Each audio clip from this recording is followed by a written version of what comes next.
한국의 군사 전략 또 전쟁사에 뛰어난 전문가가 여러분 있습니다만 그 중에 한 분으로 노병천 씨라고 있습니다.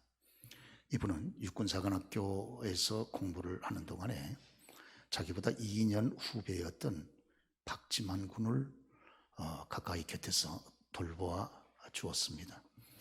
이 노병천 씨는 특별히 운동에 특기가 있었기 때문에 이 박지만 씨를 곁에서 경호 차원에서 아마 같이 붙여서 돌보게 했던 것 같습니다. 그런 연유로 노병천 씨는 때때로 대통령이었던 박지만 씨의 아버지 박정희 씨의 부름을 받아서 청와대에 여러 번 들어갈 수가 있었습니다. 그런데 한날은 청와대에서 그가 육군사관학교를 졸업을 하고 그리고 전라남도 강진에 이렇게 발령을 받아서 거기서 섬기고 있을 때 한번 청와대에서 이 대통령의 부름을 받았습니다. 그래서 급히 청와대로 들어갔습니다. 그리고 차지철 경호실장과 박 대통령 또 노병천 씨 셋이 여러 가지 사담을 주고받다가 차지철 경호실장을 잠깐 나가 있으라고 대통령이 그러더랍니다. 그리고 어린 아들과 같은 자기 자신의 손을 꼭 잡으면서 아마 그동안 졸업할 때까지 자기 아들 박지만 군을 잘 돌봐준 것에 대한 감사의 표시였을 것입니다. 손을 꼭 잡은 다음에 그에게 말을 하더랍니다. 자네가 원하는 것이 있다면 지금 나에게 얘기를 하게. 무엇이든지 다 들어주겠네. 그런 얘기를 하더랍니다. 그때 노병천 씨가 잠깐 마음에 기도를 하고 난 다음에 이분은 아주 독실한 기독교 신자죠. 이때 대통령에게 전도해야 되겠다. 그런 마음의 생각을 가졌다 그럽니다. 그래서 입을 열어서 박정희 대통령에게 얘기를 했답니다. 대통령 각하, 언제까지나 이렇게 대통령직을 수행할 수 있는 것은 아닙니다. 세상의 명예와 군세는 바람에 나는 겨와 같습니다. 영원한 것은 없습니다. 오직 있다면 생명입니다. 영원한 생명입니다. 오늘 만약에 하나님께서 대통령 각하의 생명을 오늘 저녁에 불러가신다면 어떻게 하시겠습니까? 이렇게 얘기를 하는 중에 노병천 씨의 기록에 의하면 코끝이 찡해지고 눈에 눈물이 나고 마음에 감동이 되더랍니다. 그러면서 전도의 말을 이어갔습니다. 자기가 예수의 영원한 생명은 예수를 믿는 길밖에 없다는 말을 전할 때 자기의 손을 잡은 62세의 박정희 씨를 볼 때 한나라를 좌지우지하는 대통령이 아니고 한계 예수가 없는 잃어버린 영혼의 불쌍한 영혼으로 보였다는 겁니다. 그러면서 그에게 전도의 말을 지속할 때 갑자기 성령의 감동에 의해서 전혀 생각하지 못했던 그런 말이 입에서 튀어나오더라는 겁니다. 그것은 대통령 각하, 이대로 지옥에 가시렵니까? 그 정말 말할 수 없는 일개 소대장이 한나라 최고의 국군 통수권자 앞에서 지금 전도를 하고 있는 겁니다. 그런데 가만히 침묵 가운데에 노병천 씨의 말을 듣고 있던 아들과 같은 박정희 씨가 입을 열었답니다. 그래, 내가 예수 믿지. 그러나 지금은 안 된다. 대통령을 마치면 교회 가봐. 그렇게 대답을 하더랍니다. 이 말을 들은 노병천 씨가 그 말에 이어서 확인을 했답니다. 정말 교회 나가실 건가요? 그래, 나가지. 거기까지 듣고 그리고 사담을 마치고 다시 전남 강진으로 귀대를 하게 됐다는 것입니다. 그리고 이제 정신없이 바쁘게 시간을 보냈습니다. 그러다가 3개월이 지난 어느 날 1979년 10월 26일 자기 자신이 박정희 대통령을 만난 것이 7월 달인데 정확하게 3개월이 지난 10월 26일 날 신문 보도에 크게 박정희 대통령이 서거했다고 하는 그런 신문 보도를 접하게 되었다고 하는 것입니다. 그 전에 이것이 육군 사관학교를 졸업한 자기의 아들 박지만군을 돌봐준 노병천 씨에게 주었던 감사의 편지입니다. 박정희 씨 친필이 담긴 고맙다, 축하하고 좀 늦었지만 감사 편지를 쓴 것이죠. 그리고 나서 3개월 후에 저와 같이 대통령 서거했다고 하는 김지 당시의 중앙정보부장 김재규 씨의 총애회에서 죽임을 당한 것 여러분이 알고 계시지 않습니까? 박정희 씨가 이 땅에서 마지막 전도를 받은 시간이 그때였다고 하는 것입니다. 박정희 씨는 어린아들과 같은 노병천 씨한테 전도를 받을 때 그것이 자기 인생, 육신을 가지고 있는 이 땅에서 마지막 구원받을 수 있는 길로 전도되어진 것이라는 것을 꿈에도 생각하지를 못했을 것입니다. 그러나 생각 밖에 저렇게 그의 인생이 전도 최후의 전도를 받고 3개월이 끝난 다음에 이 세상을 떠나게 된 것입니다. 저 소식을 들은 다음에 노병천 씨가 가장 가슴 아프게 생각한 것은 그래 교회 갈게. 그럴 때 좀 더 정확하게 영적 기도를 시킬 걸. 그거를 그렇게 후회를 자기가 했다고 자신의 책에 기록을 해주고 있습니다. 그때 확실하게 예수를 믿도록, 확실하게 신앙의 고백을 하도록, 교회는 나중에 나가더라도 우선 신앙의 고백이라도 확실하게 할 걸, 그런 참 마음의 안타까움이 평생에 자기 마음에 남아있다고 하는 얘기를 읽어보았습니다. 오늘 저는 이 지난 주간에 종교개혁에 대해서 했던 요시야 임금의 그 종교개혁에 대한 말씀을 조금 뒤이어서 하는 것이 우리 모두에게 유익하겠다고 생각이 돼서 좀 더 말씀을 드리도록 하겠습니다. 이 유대나라 솔로몬 이후에 남과 북으로 유대나라가 이스라엘이 나눠지고 그 중에 남쪽 유대가 16번째 임금으로서 요시야 임금을 맞이하게 됐습니다. 그는 자기 아버지 아몬이 24살 이른 나이에 세상을 떴기 때문에 그 아버지의 뒤를 이어 후사를 이을 사람이 자기밖에 없는 거로 8살 참으로 코올리게 어린아이, 초등학교 이제 1학년 들어갈 어린아이에 임금의 자리에 즉위를 했습니다. 그리고 성장을 하면서 그가 26살 때 18년 후에 성전을 수리하다가 신하들로 하여금 성전을 수리시키다가 성전에서 하나님 말씀 율법을 발견했습니다. 그리고 발견된 그 율법을 서기관 사반이 임금 앞에 서서 그 발견된 율법의 말씀을 낭독할 때 말씀을 듣고 충격을 받았습니다. 자기 자신들, 지금 현재 우리나라의 재앙이 바로 우리가 하나님 말씀에서 벗어났기 때문이라 하는 것을 깨달았습니다. 하나님으로부터 떠났기 때문에 그 민족이 지금 큰 재앙과 저주 가운데 있다는 것을 깨달았습니다. 그리고 우리 민족이 사는 길은 다시 하나님 앞에 믿음으로 바로 서는 길밖에 없다 하는 것을 마음에 깊이 절감을 했습니다. 확신을 했습니다. 그래서 26살 어린 나이에 전 나라를 다시 우리가 이제 하나님 앞으로 돌아갑시다 하고 종교개혁 운동을 요시야가 전결했습니다. 어린 나이인데도 불구하고. 그리고 종교개혁 운동을 전결하되 철저하게 전결을 했습니다. 그의 조상되었던 할아버지 므낫세나 아버지 아몬은 어쩌면 그렇게 하나님을 떠나되 철저하게 하나님을 떠나서 불신앙 가운데 섰던 조상들을 두었지만 여기 요시야는 하나님의 은혜가 웬 은혜가 함께하여 그 조상들이 그들에게 보여주었던 것 같은 똑같은 불신앙으로 서지 아니하고 오히려 철저하게 돌이켜서 하나님의 믿음으로 하나님을 경외하는 신앙을 굳게 잡고 섰습니다. 은혜 아니겠습니까?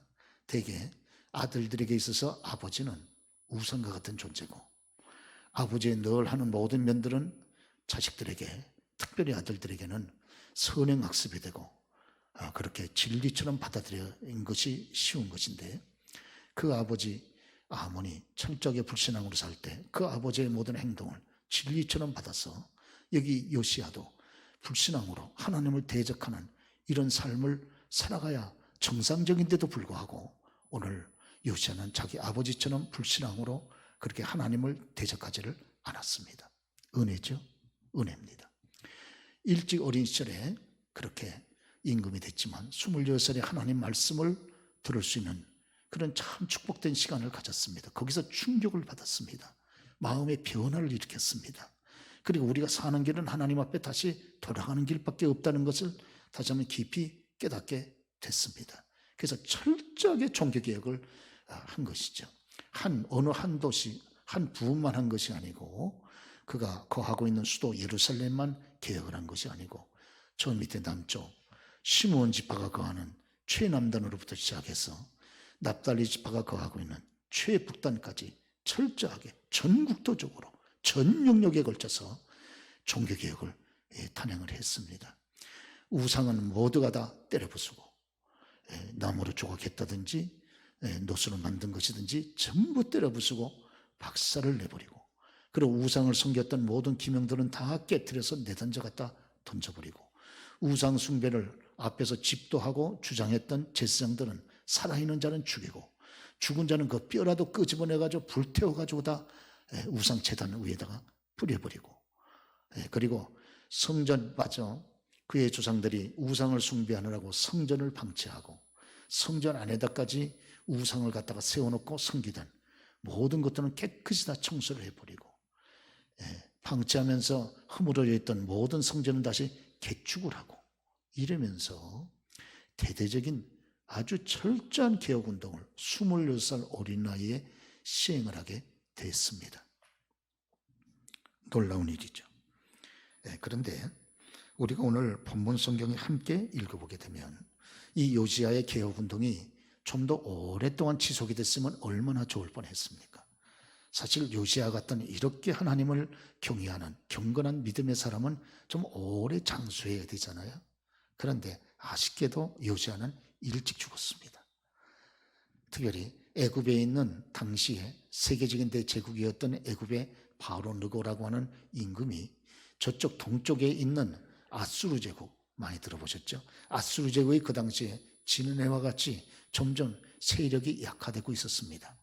이것을 이 바로 느고 애굽에 한참 뜨는 제국의 임금이었던 바로 느고가 아수르 제국을 완전히 밟아서 정복해버리고 싶은 마음이 있어서 정복 전쟁을 위해서 이쪽에 애굽에서 떠나서 동쪽에 아수르 제국에 가는 길목에 이 지금 유대 나라가 놓여 있습니다.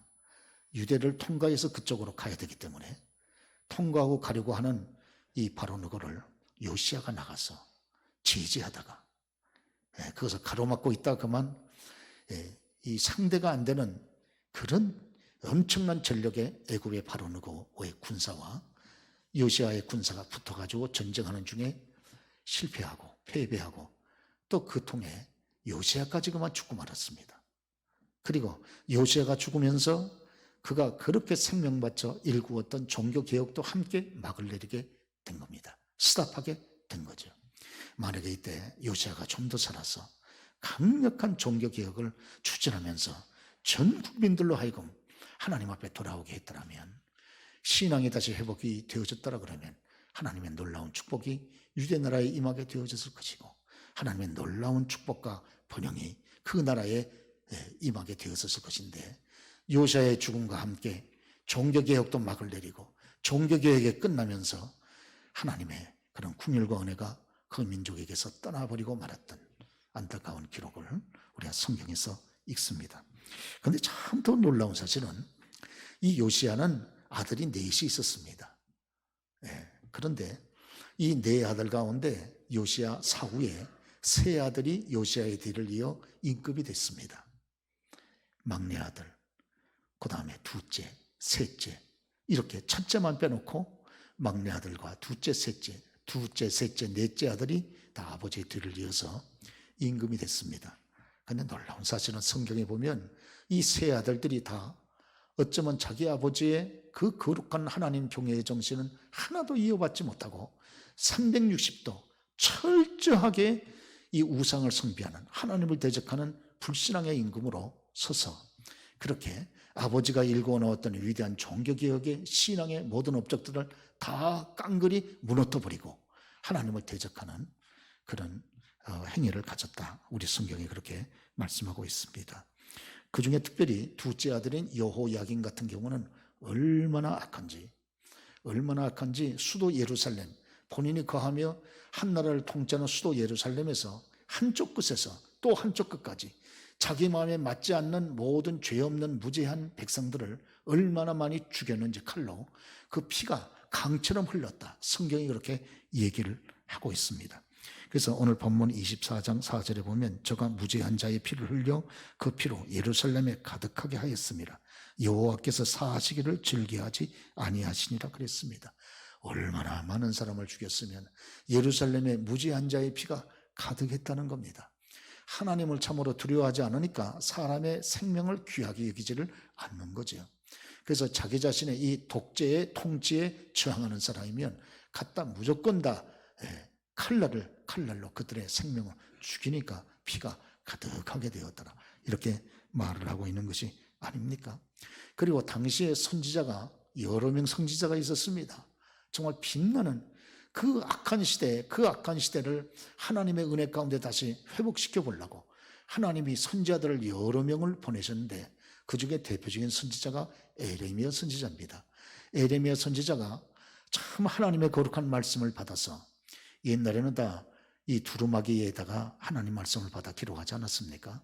그 두루마리 성경을 서기관을 통해서 임금에게 전달을 해서 임금 앞에 하나님의 말씀, 에레미야를 통해 전달된 하나님 말씀을 낭독하게 했습니다. 그런데 참 놀라운 사실은 여호야김이 얼마나 악한 임금인지 자기 앞에 서기관을 통해서 낭독되는 하나님의 두루마리의 말씀을 들으면서 바로 받아가지고 그것을 면도칼로 박박 찢어가지고 그때가 추운 계절이고 겨울 왕궁에 있었는데 자기 앞에 피오는 화롯불에다가 자기가 찢은 하나님 말씀 두루마리를 갖다 다 집어넣고 다 태웠더라. 이렇게 되어 있습니다. 오늘 그의 아버지 요시야 임금은 성전에서 발견한 하나님의 말씀을 서기관을 통해서 낭독되어지는 것을 들을 때 참 우리가 하나님 말씀대로 바로 살지 못했구나. 그래서 이 재앙과 저주가 우리 민족한테 임했구나.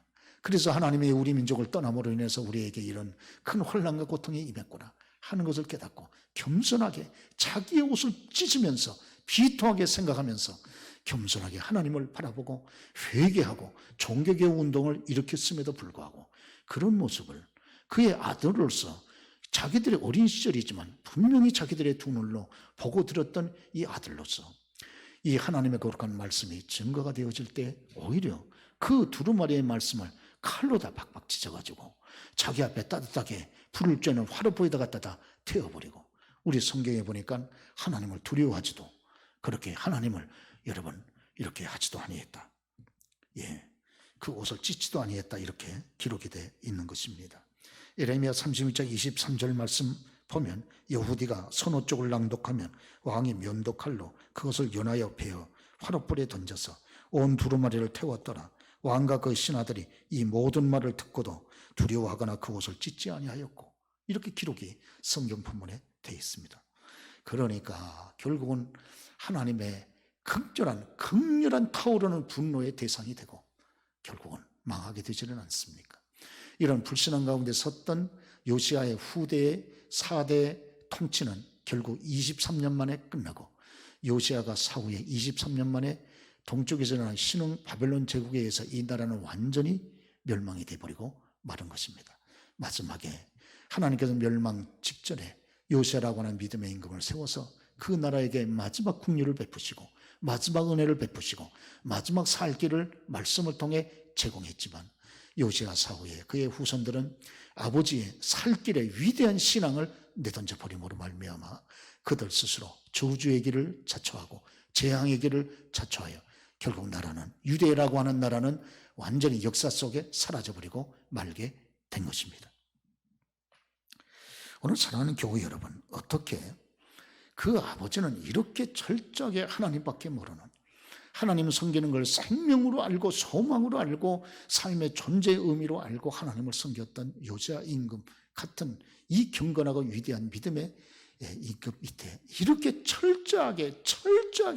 철저해도 보통 철저한 게 완전 360도 완전히 바뀌어서 하나님을 대적하는 이런 악한 아들들이 존재할 수가 있었겠는가? 그거 정말 좀 우습지 않습니까? 아들이 적어도 넷이라면 그 중에 넷 중에 하나 정도는 그래도 믿음으로 쓰지 않겠습니까? 예. 근데 어쩌면 넷이면 넷 다 그렇게 불신앙으로 철저하게 여러분 하나님을 대적하는 그런 어두운 저주의 길을 갔었느냐 하는 것이에요. 오늘 말씀을 통해 몇 가지 교훈받을 것이 있습니다. 무엇보다 먼저 하나님 앞에서 믿음으로 살려고 힘쓰는 사람, 영향력을 끼치는 사람, 외부의 개혁을 힘쓰는 사람은 자기 자신의 심령 개혁에도 관심을 써야 된다는 걸 먼저 성경이 우리들에게 교훈합니다. 환경의 개혁에 힘씁니까? 그러면 그와 함께 자기 자신의 자기 심령의 내부적인 여러분 개혁에도 관심을 쓰고 힘써야 된다는 것을 우리들에게 교훈을 해주고 있습니다. 오늘 요시야가 오늘 죽은 것은 달리 죽은 것이 아니고 애굽의 바로 느고가 말씀드린 대로 동쪽에 멸망에 가는 진원해와 같은 이런 아수르 제국을 멸망시키기 위해 나아갈 때 그 길목에 있는 유다를 지나칠 때 요시야가 나가서 제지하다가 전쟁통에 죽었다고 그러지 않았습니까? 그런데 놀라운 것은 우리 하나님께서는 이 바로 느고 애굽의 이방인이었지만 바로 느고의 입술을 통해 하나님의 거룩한 뜻을 요시야에게 전달했습니다. 그것은 바로 느고는 자기와 싸우자고 나온 요시야에게 말을 했습니다. 우리가 지금 이 통로를 비록 당신의 땅을 통과하지만 우리가 당신을 건드리고 싶은 마음이 조금도 없습니다. 또 당신하고 싸우자고 지금 우리가 올라가는 것도 아닙니다. 우리가 올라가는 것은 단지 저 아수르 제국을 마지막 멸망시키기 위해서 올라가는 것이니까 당신은 우리하고 싸우려고 하지 마십시오. 이게 하나님의 뜻입니다. 하나님께서 저에게 그런 뜻을 이방인이지만 그런 말씀을 전해 주셨습니다. 하고 하나님의 뜻이 비록 이방인을 통해 전달이 됐습니다만은 그 속에 담긴 하나님의 위대한 섭리를 여기 요시야가 듣고서도 깨닫지를 못했다고 하는 것이에요. 때때로 여러분 아시는 대로 하나님은 여러분 노새를 통해서 말씀하지 않습니까? 발람이라고 하는 악한 미친 선지자가 이스라엘 백성들을 저주하기 위해서 오늘 모압 땅에 갈 때 여기 발람을 태웠던 노새가 입을 열어 이 발람에게 얘기를 하지 않습니까?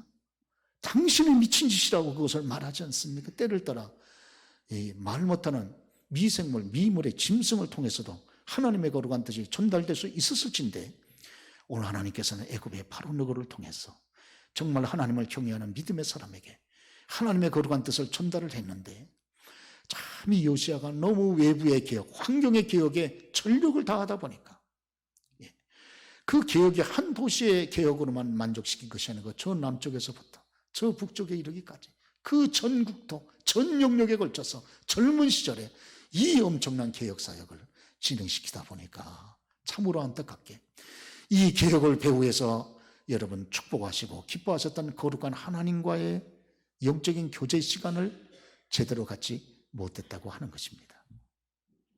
그럴 수 있겠죠. 육체가 너무 피곤했던 거예요. 육체가 하나님과 영적인 정상적인 교제를 제때제때 가질 수 없을 만큼 너무 피곤한 결과로 이 요시야의 개혁도 그만 중간에 끝나버리고 만 것입니다. 오늘 그래서 역대상 35장 22절에 보면 요시야가 그와 싸우고자 하여 같이 한번 읽겠습니다. 요시야가 그와 싸우고자 하여 하나님의 입에서 나온 느고의 말을 듣지 아니하고 싸울 때에 그가 죽으니 느고의 입에서 나온 하나님의 입에서 나온 느고의 말, 느고의 말은 느고의 말이 아니고 바로 하나님께서 주신 말씀이라 그 말이 아닙니까? 그 말이 하나님의 음성이라는 걸 여기 요시야가 깨달아 들을 수 있는 영적인 예민함이 그에게 없었습니다. 그래서 감히 대적도 안 되는 적은 숫자를 가지고 애굽의 대제국의 병사와 싸우니까 결국은 실패할 수밖에 없고 그 실패의 결과로 자기 자신도 죽을 수밖에 없었어요. 그리고 요시야가 죽으면서 요시야가 앞서 전개했던 모든 위대한 축복의 종교개혁도 함께 막을 내리게 됐다. 하는 것입니다. 참으로 안타깝습니다. 오늘 사랑하는 교회 여러분 가운데 하나님을 위해서 모든 무언가 영향력 있는 위치에서 여러분 그렇게 생활하는 분이 계십니까? 네, 그렇다면 외부적인 주의 일에만 힘쓸 것이 아니고 하나님과의 보이지 않는 영적인 교제에도 좀 더 힘써서 우리가 하나님이 주시는 신령한 힘과 지혜를 가지고 지속적으로 하나님의 일을 감당해 나가는 저와 여러분 다 되시기를 주의 이름으로 축원합니다. 오늘 모든 문제가 어디 있습니까? 하나님과 영적인 교제를 가질 수도 없을 만큼 그렇게 바쁘고 하나님의 하루에 적어도 일정한 시간을 하나님과 교제도 가질 수 없을 만큼 그렇게 너무 바쁘고 피곤하기 때문에 결국 저와 여러분 실패하는 것이에요. 하나님과 잠시의 시간도 교제할 수 없을 만큼 그렇게 바쁘십니까? 하루에 성경 한 장도 읽을 만한 여유가 없을 만큼 그렇게 바쁘십니까? 그렇다면 우리는 결국 실패한 인생입니다. 하나님의 자녀로, 하나님의 백성으로, 하나님의 종으로. 그렇죠? 오늘 요시야가 그리했다 그 말입니다. 오늘 마틴 루터의 종교개혁이 성공했던 이유가 어디 있습니까? 마틴 루터는 그 당시에 너무 바빴던 분입니다. 34살에 종교개혁의 위대한 기치를 들고 시작을 했습니다마는 너무 바빴어요. 너무 일이 많았어요. 그렇죠? 그는 너무너무 일이 많았습니다. 그래서 이 독일 사는 분들이 결국 하나님 말씀이 없었기 때문에 이 가톨릭의 면죄부라고 하는 사기극에 저들이 속아서 넘어졌기 때문에 이들에게 하나님 말씀을 쥐어줘야 되겠다 하는 뜨거운 심정을 가지고 그는 생명을 바쳐 제일 먼저 한 일이 성경을 번역을 한 것이 아닙니까? 성경을 번역한다는 것이 얼마나 어려운 일입니까? 생명을 바쳐 많은 시간을 투자해서 성경을 번역을 하고 그는 많은 책을 썼습니다. 그래서 마틴 루터가 지은 책들이 많습니다. 더군다나 그는 음악가가 아닙니까? 많은 곡을 작사했습니다. 오늘 우리가 함께 교동문을 나눴던 시편 46편을 가지고 내 주를 강한 성이요. 여러분 그 찬송도 마틴 루터의 곡이 아닙니까? 그는 정말 하루가 24시간이 아니고 30시간에도 40시간에도 모자랄 만큼 시간이 없었던 사람이었어요. 그러나 그는 역사에 근거하면 역사의 기록에 근거하면 마틴 루터는 그렇게 바쁘면 바쁠수록 그렇게 하나님 앞에 시간을 쪼개서 전심을 다해서 하나님 앞에 기도함으로 위로부터 주어지는 신령한 하나님의 능력과 힘과 지혜를 얻었다고 하는 기록을 여러분 역사가 남기고 있습니다. 그렇기 때문에 마틴 루터의 종교개혁은 성공한 것입니다. 오늘 미국 시카고에 대표적인 교회가 있다 그러면 윌로우 크릭 커뮤니티 천지죠. 여기 담임 목사님 빌 하이벌스 목사님이고 시카고 지역뿐만 아니라 전 세계적으로 영향을 미치는 목사님이세요. 이분이 쓴 대표적인 책 가운데 너무 바빠서 기도 못하는 것은 아닙니다. 한번 좀 띄워보세요.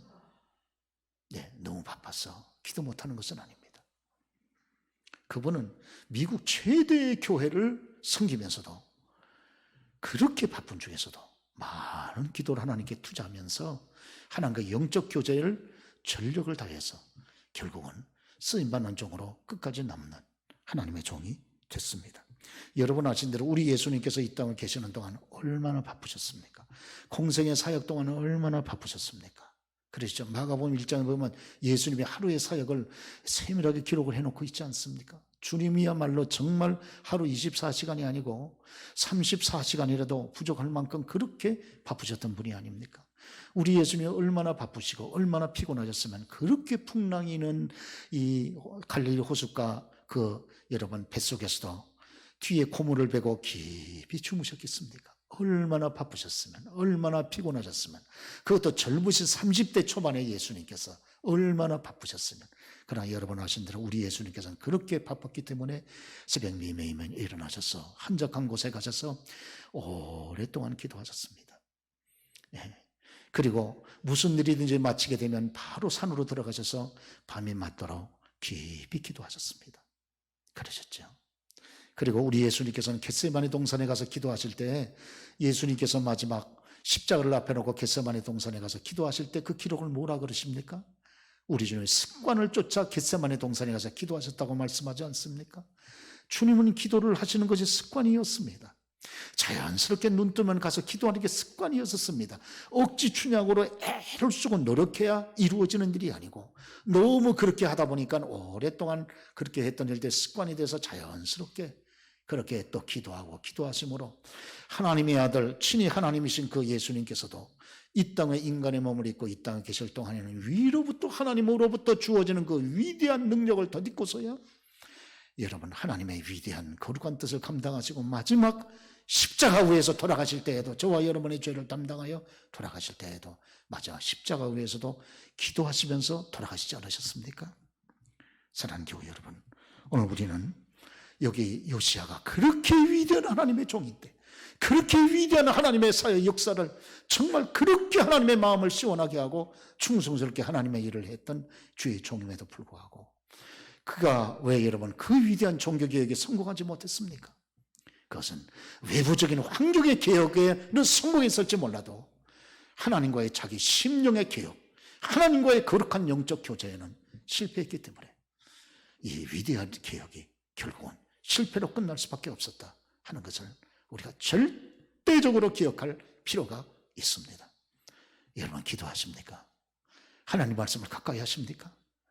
정말 이 말세의 치말에 이렇게 바쁜 때에 말씀을 붙잡을 때 하나님은 계속 주의 국률로 여러분들에게 함께 하실 것이고 여러분을 통해서 주의 일을 계속 감당케 하실 줄로 믿으시면 아멘 하시기 바랍니다. 아멘. 뿐만 아니라 오늘 이 요시야의 외적인 개혁운동, 이 개혁운동이 성공하기 위해서 가장 중요한 것은 자녀들의 신앙에도 관심을 가져야 된다 하는 것을 우리들에게 교훈을 해주고 있습니다. 자녀들의 신앙. 왜 그러냐? 결국 요시야의 위대한 신앙의 개혁은 자녀들을 통해서 이어질 것이기 때문에 그렇습니다. 오늘 마귀들은 이 요시야는 건드리지 못하니까, 공격하지 못하니까 강력하게 요시야의 자녀들한테 공격을 해서 불신앙을 심어놓았던 것을 보게 되어집니다. 오늘 여러분 우리가 성경의 말씀 보면 이 요시야의 아들들은 넷이라 그랬죠. 다 요시야의 아들들의 이름을 보면 다 신앙적인 이름입니다.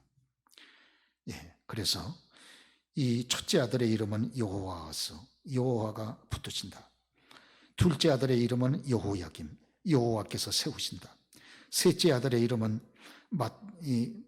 시드기야, 여호와는 정의이시다. 이거 다 보면 신앙의 이름이에요. 무엇을 뜻합니까? 아버지의 열망, 아버지의 기대가 아들들의 이름 속에 담겨 있는 것이 아닙니까? 그렇죠? 여러분들은 여러분들의 자녀들의 이름을 지을 때 그냥 막 짓습니까? 깊은 여러분의 마음의 열망과 신앙과 여러분 기대감을 담아서 기도하면서 짓지 않습니까? 오늘 여기 요아스의 아들들의 이름을 보면 요시야의, 그 아버지 요시야의 아들들에 대한 그 간절한 믿음, 간절한 기대가 여기 여러분 담겨 있는 것을 볼 수가 있습니다. 저들이 꼭 여호와 하나님을 경외하며 믿음으로 살기를 열망하는 그 아버지의 절실한 마음이 저 아들들의 이름 속에 담겨 있지를 않습니까? 여호와서, 여호와가 붙으신다. 여호야김, 여호와께서 세우신다. 시드기야, 여호와께서 경고케 하신다. 너희는 여호와 하나님을 붙잡고 살아가라. 그런 간절한 열망이 담겨 있지 않습니까? 그러나 이 오늘 요시야의 세 아들들, 요시야 아들들은 그 아버지 요시야의 기대만큼 살지를 못했습니다. 또 자기 이름값도 못했습니다. 이유가 어디 있었을까? 그것은 요시야가 너무 어린 나이에 26살에 종교개혁을 일으켰으니까 종교개혁이 진행될 때 그 아들들은 유치부 요만하지 않았겠습니까? 그런데 아버지가 너무 종교개혁 때문에 바쁘다 보니까 시간을 내어서 자기 자녀들과 더불어 함께 하지를 못했던 겁니다. 이것이 가장 큰 비극이에요.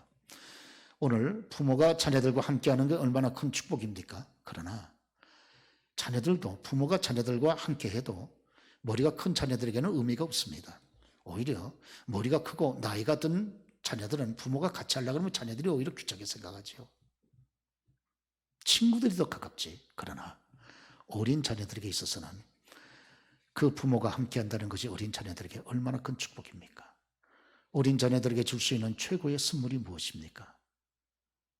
그 아비와 어미가 좀 더 많은 시간을 어린 자녀들에게 내어주는 것 아닙니까? 오늘 26살에 종교개혁을 시작했던 요시야는 너무 바빴습니다. 전국도에 걸쳐서, 전 영역에 걸쳐서 철저한 개혁운동을 하다 보니까 너무나도 바빴어요. 오죽하면 자기 심령 관리도 못하겠습니까? 자기 심령 관리도 못하는 입장에서 자녀들의 심령 관리를 어떻게 했겠습니까? 어린 시절에 그 자녀들에게 한참 그 깨끗한 그 심령에, 깨끗한 도화지와 같은 그 심령에 어린 시절부터 하나님을 경외하는 것이 가장 복이라고 하는 것을 그 아버지가 그렇게 바쁜 중에서도 시간을 내어 그려주었더라면, 써주었더라면, 그렇게 이제 막 올라오는 새싹과 같은 그 어린 자녀들에게 아버지가 시간을 내어서 아름다운 믿음의 물을 듬뿍듬뿍 뿌려주었더라면 그 아이들이 성장하면서 신앙으로 좀 더 올곧게 그렇게 서서 아버지의 신앙을 이어받을 수 있었을 텐데, 그런 참 중심에 정말 아쉬운 마음을 갖습니다. 그러나 요시야는 아버지의 이름만 가진 아버지였지 자식들하고는 함께 할 수가 없었어요. 함께 하기는 너무 바빴습니다. 그렇죠. 이것이 자식들에게 신앙을 이어주지 못했던 요시야의 가장 큰 아픔이고 여러분 실책이었어요. 오늘 사랑하는 교회 여러분, 여러분의 어린 자녀들에게 줄 수 있는 최고의 선물이 뭡니까? 그들에게 여러분의 시간을 주는 것 아닙니까? 그렇죠. 아이들에게는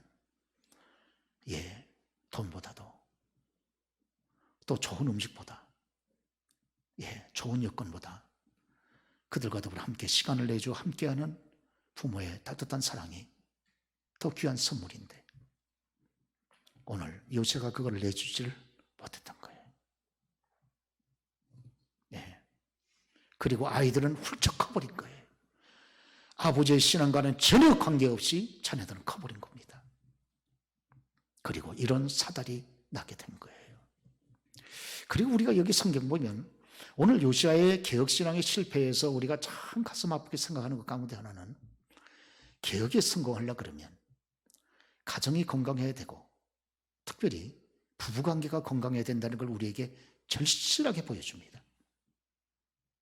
왜 그러냐? 오늘 요시야는 아쉽게 그 당시의 문화로 볼 때에는 건강한 임금이에요. 그래도 그 정도 임금이면 건강한 좋은 임금입니다. 그럼에도 불구하고 요시야의 네 아들은 각각 어머니가 달랐어요. 바꿔 말하면 네 아들은 다 친형제가 아니고 배다른 형제였다 그 말입니다. 첫째와 둘째의 어머니가 다르고 셋째와 넷째의 어머니가 달랐어요. 어머니가 다른 자식들의 마음의 심리 상태가 어떻습니까? 볼 것 없이 분노, 아버지에 대한 미움, 그리고 무기력, 그런 것 아닙니까? 그렇죠.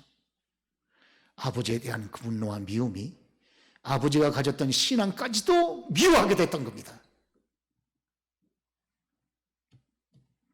오늘 우리가 이 성경에 보면 여기 여호아하스와 시드기야 3남과 4남의 어머니의 이름은 림나 에레미야의 딸인 하무달이라고 성경이 기록되어 있고 첫째와 둘째 여호야김과 여호야김은 그 어머니의 이름이 루마 부다야의 딸인 수비다. 엄마의 이름이 달라요. 첫째와 둘째의 어머니는 늘 자기 품에 바쁜 자기 남편이 시간을 날 때마다 자기 품에 찾아오지 않는 그 남편을 바라보면서 슬퍼하며 원망했을 거예요. 자기 품을 가까이 찾아오지 않는 남편을 바라보면서 슬퍼하며 원망했던 그 어머니의 원망의 소리를 아들들이 들었을 겁니다. 그리고 또 셋째, 넷째도 그 엄마가 그렇게 바쁜 중에서도 시간을 내어 자기를 가까이 해주기를 열망하는 부인들의 마음이 얼마나 그 남편의 품을 그리워합니까? 그런데 가까이 해주지 않는 그 남편을 그리워하면서 원망하고 그렇게 분노했던, 슬퍼했던 그 원망과 분노의 말을 또 그 자식들이 들었을 거예요. 그러니까 어려서부터 그 엄마의 마음속에, 엄마의 입에서 나오는 아빠에 대한 그 원망의 마음, 분노의 마음, 슬픔의 말을 들었던 자식들의 마음에 어떤 마음이 형성이 됐겠습니까? 아버지에 대한 미움, 아버지에 대한 분노의 마음이 생기지 않았겠습니까? 예, 아버지가 미우니까 아버지가 가지고 있던 신앙도 미운 거예요. 여러분도 그렇지 않습니까? 그 사람이 싫으니까 그 사람의 신앙도 싫은 거예요. 그렇죠? 누가 전도합니까? 그 사람이 좋으니까 그 사람이 가지고 있는 신앙도 가까이 하려고 애쓰는 게 아닙니까? 그렇죠? 그렇기 때문에 여기 개혁이 지속이 되려면 가정이 건강해야 되고, 가정이 건강하려면 가정의 기둥인 부부가 화목하고 건강해야 된다는 거 우리에게 절대적으로 교훈합니다. 그러죠. 여러분요, 부부관계가 안 좋은 가정들 보세요. 그래서 잘못하다가 자녀들의 신앙까지 깨트려버릴 우려와 염려가 있습니다. 이것 때문에 여러분의 남편을 위해서 기도하는 것 아닙니까? 여러분의 아내를 위해서 기도하는 것 아닙니까? 여러분, 우리의 자녀들에게 줄 수 있는 가장 아름다운 선물이 뭡니까? 행복한 부부의 모습이잖아요. 그렇죠. 애들의 마음속에 행복한 부부의 모습이, 엄마 아빠의 모습이 그려질 때 아이들도 건강하게 성장할 수 있고, 그 엄마와 아빠가 섬기는 그 거룩한 하나님을 향하는 믿음도 저들이 붙잡고 살아갈 그런 뜨거운 의욕이 생기는 것이 아닙니까? 오늘 이 요시야의 종교개혁이 실패하고 요시야의 세 아들이 타락했던, 하나님을 떠났던 이 모습을 통해 저와 여러분이 참 주시는 교훈이 있습니다. 그것은 누구보다 앞서서 하나님을 앞장서 섬기는 주의 종들, 하나님의 사람들일수록 반드시 시간을 내어서 자녀들과 가까이 하는 시간들을 좀 더 만들어야 된다 하는 것을 우리에게 교훈합니다. 그리고 하나님을 위해서 앞장서서 이런 외부적인 일을 하십니까? 그러면 조금 더 시간을 내서 하나님과 가까이 하는, 그래서 외부의 개혁만 중요한 것이 아니고 내 심령의 개혁부터, 심령 관리부터 건강히 하는 일에 우리가 앞장서는 저와 여러분이 되어야 할 줄로 믿습니다.